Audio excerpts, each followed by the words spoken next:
دیواروں کے ساتھ تھوڑی تھوڑی دوری پر برگد کے پیڑ تھے جو ابھی زیادہ بڑے نہیں تھے، لیکن قبرستان کے وسط میں ایک برسوں پرانا بوڑھا برگد کا درخت موجود تھا جس کی شاخوں پر رنگ برنگی کپڑے لٹک رہے تھے، جبکہ عین اس کے جڑ کے پاس بہت سے مٹی کے دیے پڑے تھے جو شاید پہلے روشن تھے لیکن تیز چلتی ہوا کے باعث وہ اب بجھ چکے تھے۔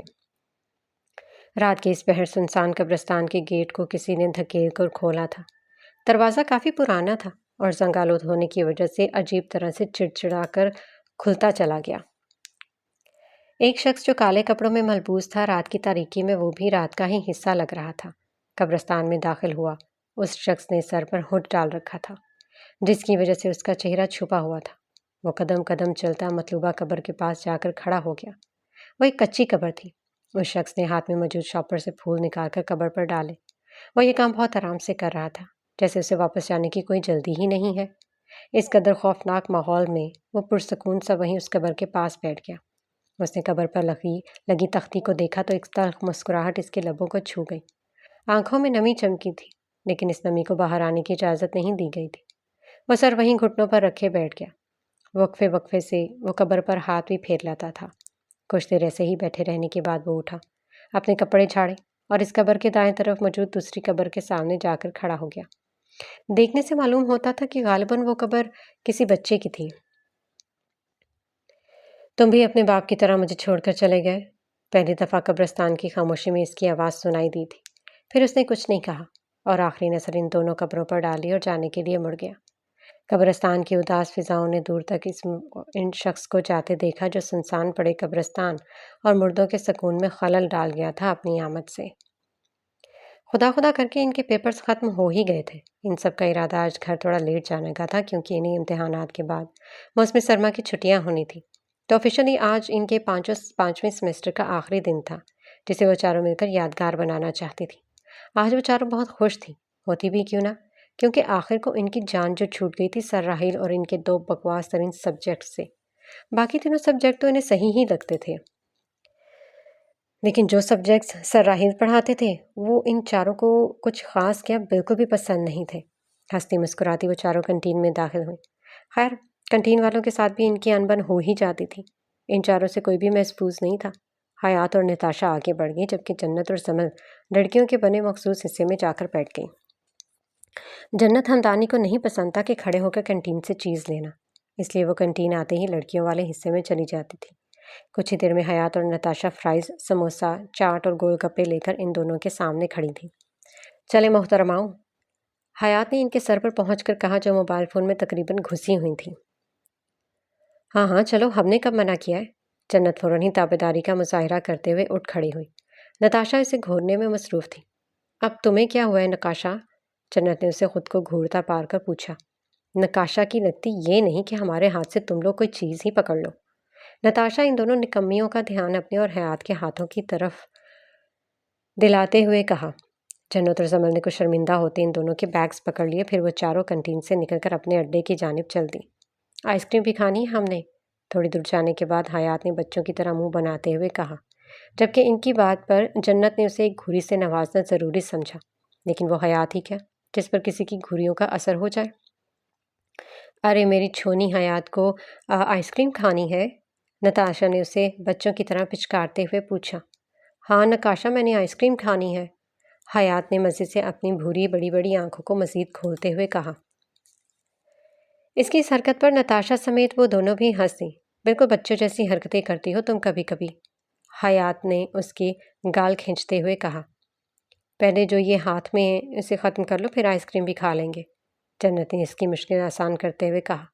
باتیں کرتے کرتے وہ لوگ اپنے اڈے پر پہنچی۔ پھر سب سے پہلے انہوں نے ساری چیزیں جوڑ کر ایک دوسرے کو سنیپس بھیجی۔ سمل اپنے غصے پر ضبط کی ان کی تصویریں بناتے ہوئے دیکھ رہی تھی، آخر بول ہی پڑی۔ بس کر دو اب ان تصویروں کو، کھا لو ان کو، پھر گھر جانے کی بھی جلدی ہوتی ہے تم سب کو۔ اچھا اچھا سمل بچے، غصہ نہیں کرو، ہم کھا رہے ہیں، حیات نے اسے چھیڑتے ہوئے کہا۔ پھر وہ چاروں کھانے پر ٹوٹ پڑی۔ سب سے پہلے انہوں نے گول گپے کھائے، پھر سموسہ چاٹ کے ساتھ بھرپور انصاف کیا۔ بس یار میرا تو پیٹ بھر گیا ہے، نتاشا نے آنکھوں سے بہتے پانی کو صاف کرتے ہوئے کہا جو گول گپے زیادہ تیکھے ہونے کی وجہ سے اس کی آنکھوں میں آ گیا تھا۔ پانی پانی ابھی نتاشا کی بات پوری ہی ہوئی تھی کہ سمل کی آواز آئی۔ اسے کچھ زیادہ ہی مرچیں لگ گئی تھیں، تبھی اس کی حالت خراب ہو رہی تھی۔ نتاشا نے اپنے گول گپوں والا کھٹا پانی سمل کو پکڑایا۔ پانی پیتے ہی سمل کی جان میں جان آئی۔ حد ہے یار، تم لوگ کیسے کھا لیتے اتنے تیکھے گول گپے؟ سمل نے ناک سے بہتے پانی کو ٹشو سے صاف کرتے ہوئے پوچھا، جس پر نتاشا نے کندھے اچکائے، جبکہ حیات اور جنت ابھی تک کھانے میں مصروف تھی۔ البتہ ان کی آنکھوں میں بھی پانی ضرور تھا۔ اوہو زمل، اگر تم نہیں کھا سکتی تو نہ لیتی۔ یہ دیکھو کیا حالت ہو گئی ہے تمہاری۔ حیات نے فکر مندی سے زمل کی سرخ ہوتی ناک کو دیکھ کر کہا۔ کیوں؟ جب تم تینوں کھا سکتے ہو تو میں کیوں نہ لیتی؟ اور ویسے بھی کچھ نہیں ہوا مجھے، ابھی آئس کریم کھائیں گے تو نا ٹھیک ہو جائے گا۔ سمل نے سرے سے ہی حیات کی بات کو رد کر کے کہا۔ کچھ دیر بعد سمل اور جنت دوبارہ کینٹین میں موجود تھی، کیونکہ وہ سب باری باری چیز لینے جاتی تھی۔ اب ان دونوں کی باری تھی، جبکہ نتاشا اور حیات ایک چکر لگانے جا چکی تھی۔ آئس کریم دے کر وہ دونوں جب وہاں پہنچی تو نتاشا اور حیات پہلے ان کے انتظار میں کھڑی تھی۔ شکر ہے کنٹین والوں نے تم دونوں کو آنے دیا، حیات نے طنزیہ انداز میں ان سے آئس کریم لیتے ہوئے کہا۔ نہیں یار حیات، وہ تو آنے ہی نہیں دے رہے تھے۔ سمل کو میں ہی زبردستی لے کر آئی ہوں اسے، ورنہ یہ بھی وہیں رکنے کا پروگرام بنا کر چکی تھی۔ جنت نے مزے سے آئس کریم کھاتے ہوئے سمل کو چھیڑا، جس پر اس نے جنت کو خونخوار نظروں سے گھورا تو وہ نظریں جھکا گئی۔ کیا سچ میں سمل؟ تم تو ایسی نہیں تھی یار، نتاشا نے حیرت اور شاک کے عالم میں کہا۔ حالانکہ وہ جانتی تھی کہ جنت بکواس کری ہے، لیکن پھر بھی دوستوں کو تنگ کرنے کا اپنا ہی مزہ ہوتا ہے۔ بکواس کری ہے یار، یہ تم لوگوں کو اس کا نہیں پتہ ہے کیا؟ سمل نے ان تینوں کو کڑے تیور دکھا کر کہا۔ اچھا ٹھیک ہے سمل، تم نہیں بتانا چاہتی تو کوئی بات نہیں، ہم نہیں پوچھتے تم سے، بس تم غصہ نہیں کرو، حیات نے اسے مزید تپانے کے لیے کہا، جس میں وہ کامیاب بھی ہو گئی تھی۔ حد ہوتی ہے ویسے، تم تینوں ہی الٹے دماغ کی مالک ہو، کبھی کچھ سیدھا بھی سوچ لیا کرو۔ اب مجھے تم لوگوں کی آواز نہ آئے، چپ کر کے آئس کریم کھاؤ اور گھر جاؤ۔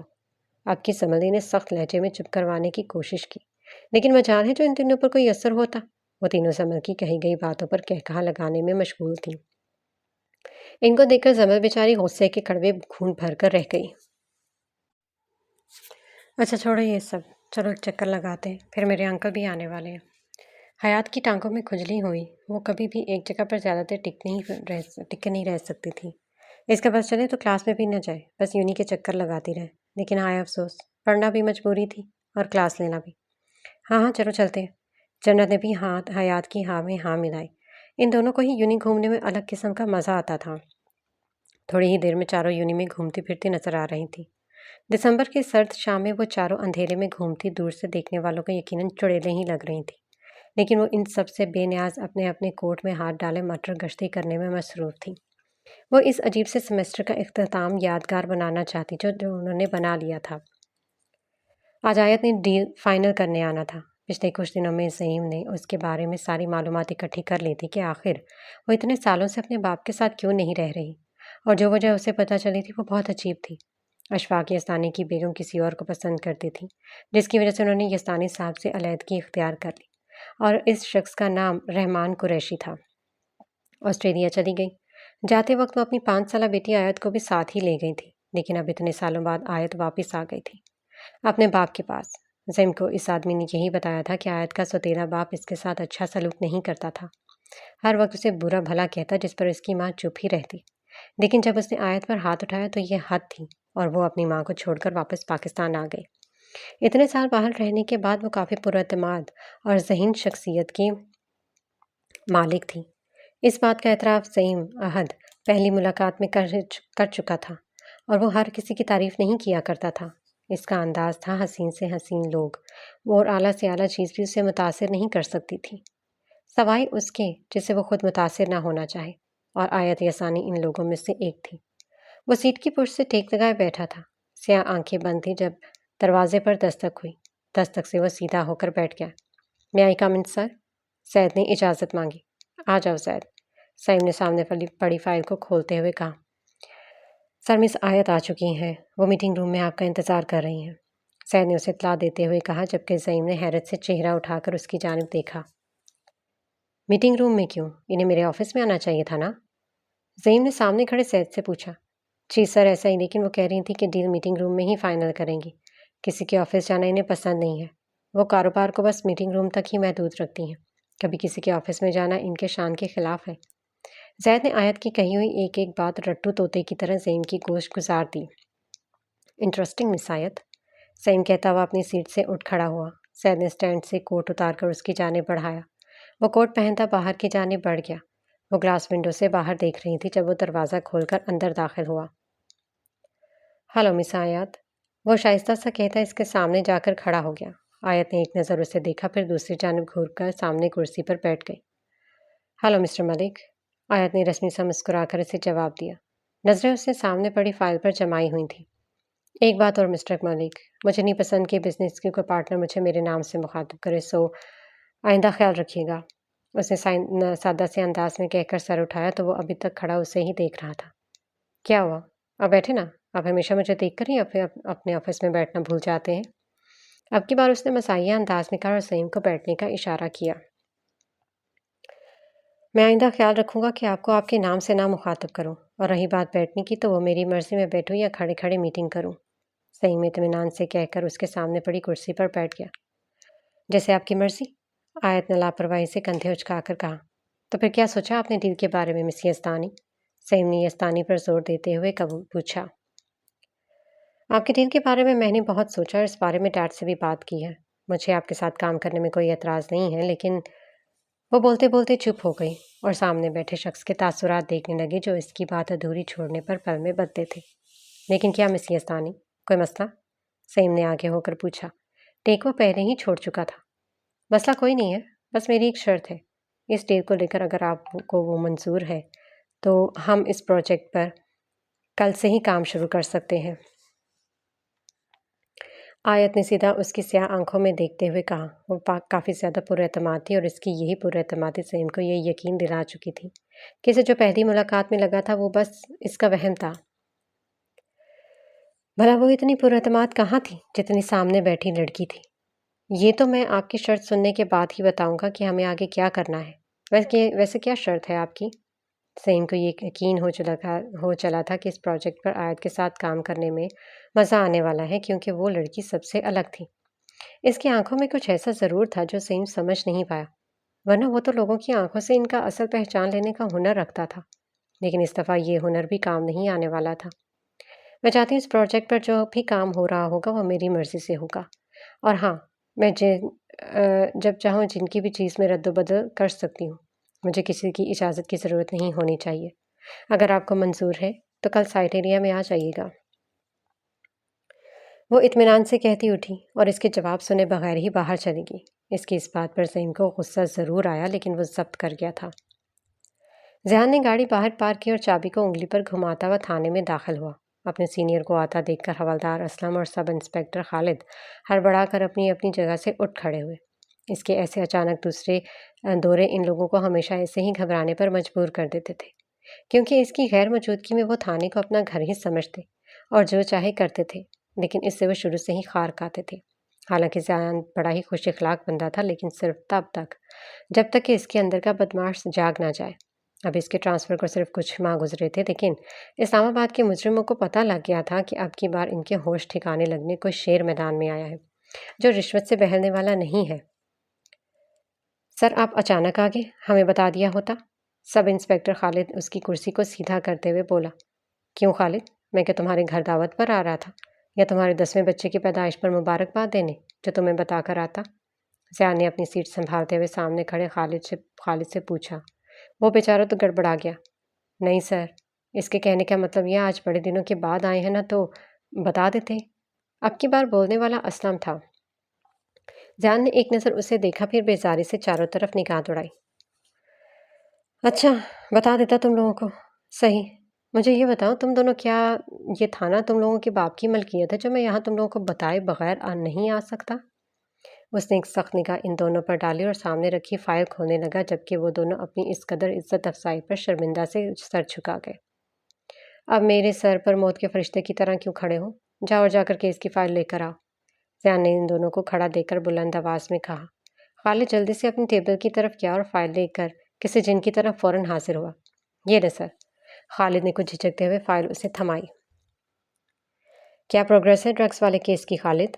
اس نے ہاتھ میں پکڑی فائل کے صفحے پلٹتے ہوئے اس سے استفسار کیا۔ جی سر، ہم کافی حد تک تعلیمی اداروں میں ڈرگس کی سپلائی پر قابو پا چکے ہیں، لیکن ابھی بھی 2 یونیورسٹیز ایسی ہیں جہاں ابھی بھی یہ کام چھپ کر کیا جا رہا ہے، اور اس کام میں ان دونوں یونیورسٹیز کی انتظامیہ بھی شامل ہے۔ خالد نے پچھلے 2 ہفتوں سے تیار کی گئی رپورٹ اس کے سامنے سرسری سی پیش کی۔ تو کیا خیال ہے ان دونوں یونیورسٹیز پر ریڈ کی جائے؟ زیان نے ایک پرسرار مسکراہٹ چہرے پر سجائے اس سرمئی آنکھیں چمک رہی تھیں جیسے وہ کوئی بہت ہی خاص کام کرنے والا ہے۔ جیسے آپ کہیں سر، خالد نے نہایت تابعداری سے کہا۔ کچھ دیر پہلے ہونے والی گفتگو وہ تینوں فراموش کر چکے تھے۔ کام کے وقت انہیں صرف کام کی فکر ہوتی تھی، اس کے علاوہ کوئی اور چیز ان کے دماغ میں نہیں آتی تھی۔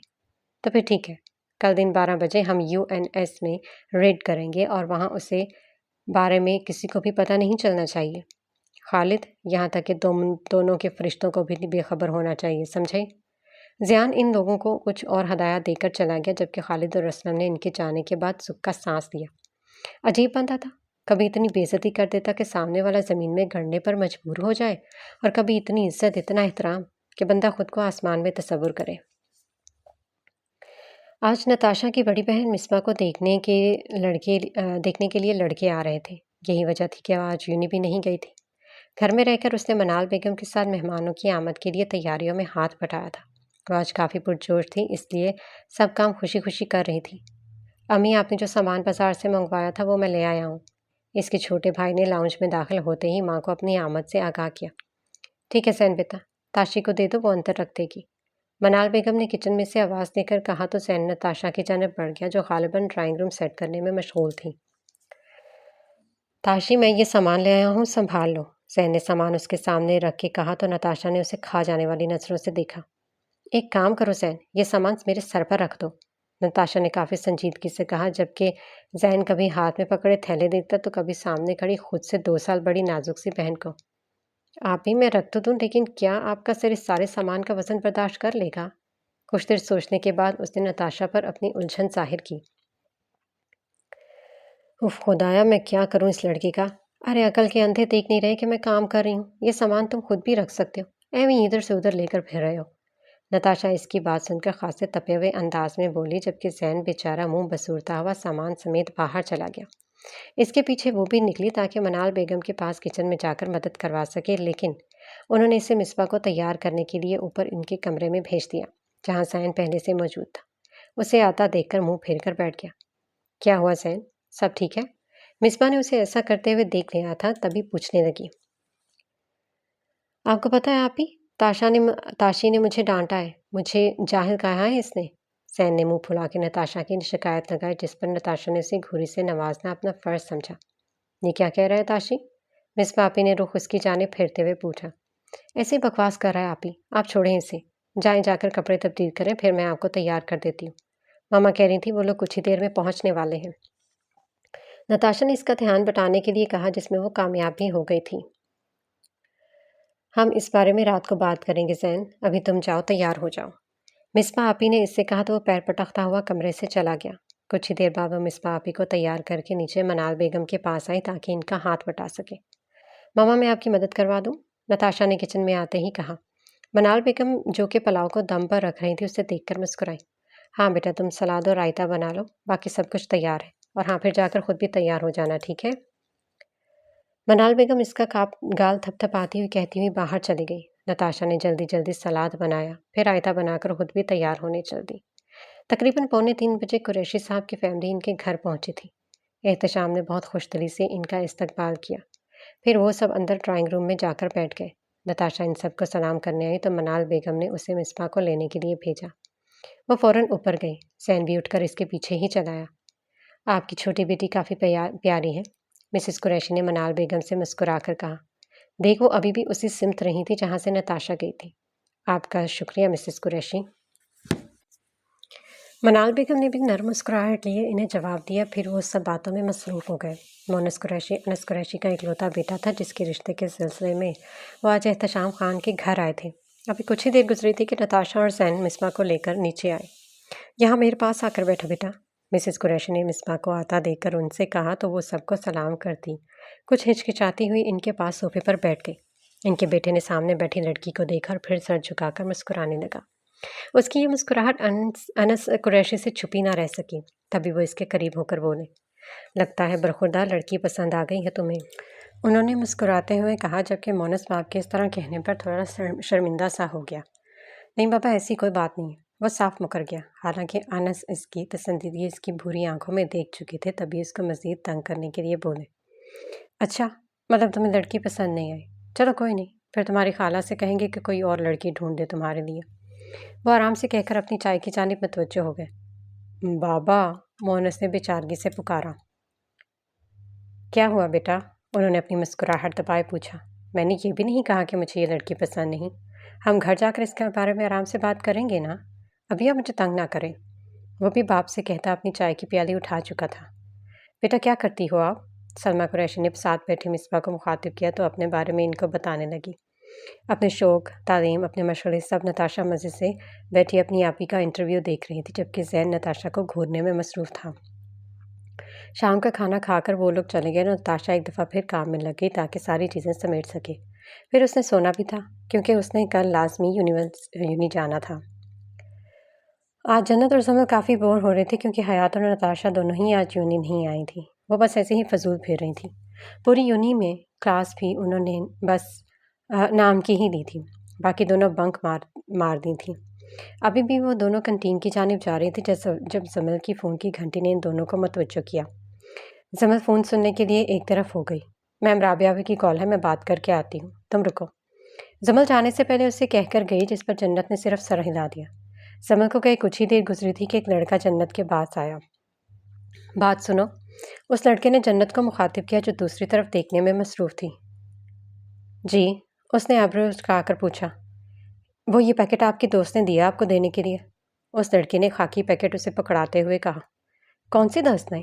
اس کی بار جنت نے قدرے سنجیدگی سے پوچھا۔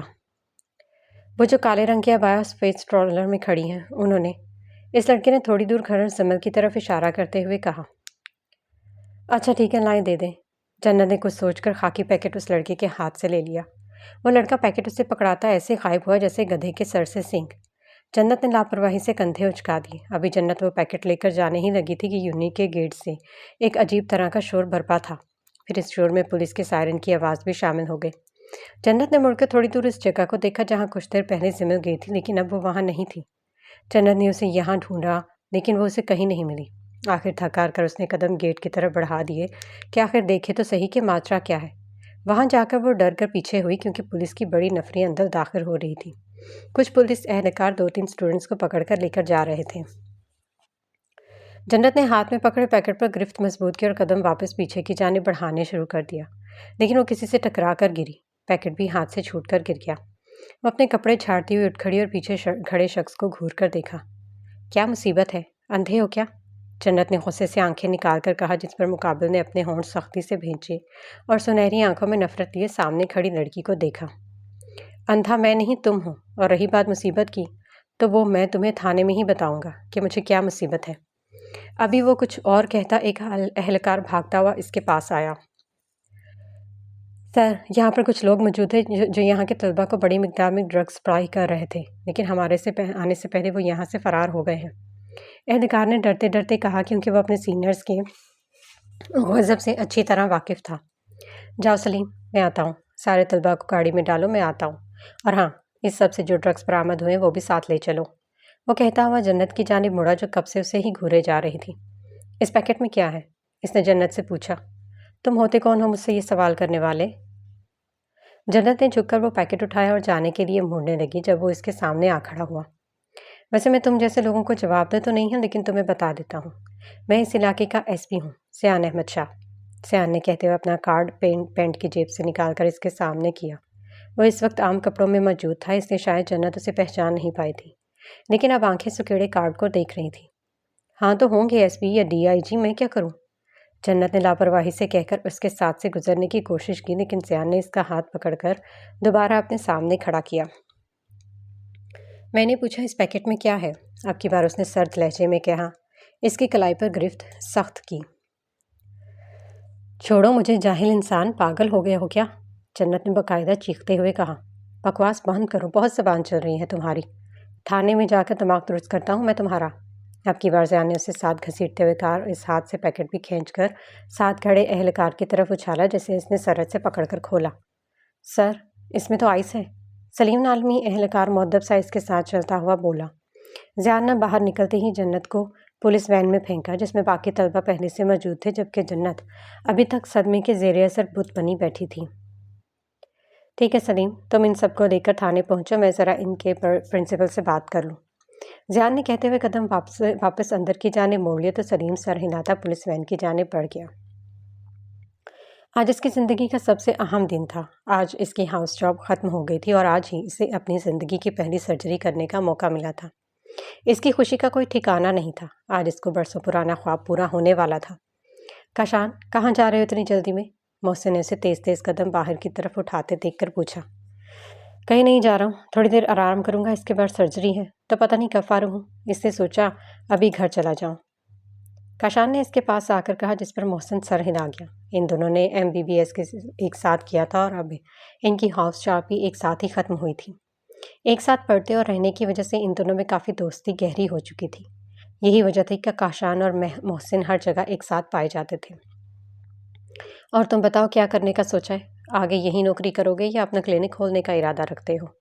کاشان نے اس کے ساتھ چلتے ہوئے پوچھا۔ بھوری آنکھوں میں تجسس ابھرا تھا اپنے دوست کے مستقبل کے حوالے سے جاننے کے لیے کہ وہ آگے کیا کرنا چاہتا ہے۔ نوکری کا تو پتہ نہیں، ہاں البتہ کلینک کھولنے کا سوچ رکھا تھا کافی عرصے سے۔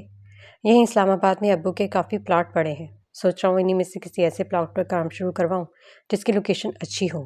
کیا خیال ہے؟ اپنے خیالات سے آگاہ کرنے کے بعد آخر میں اس نے کاشان کی رائے لینی بھی ضروری سمجھی۔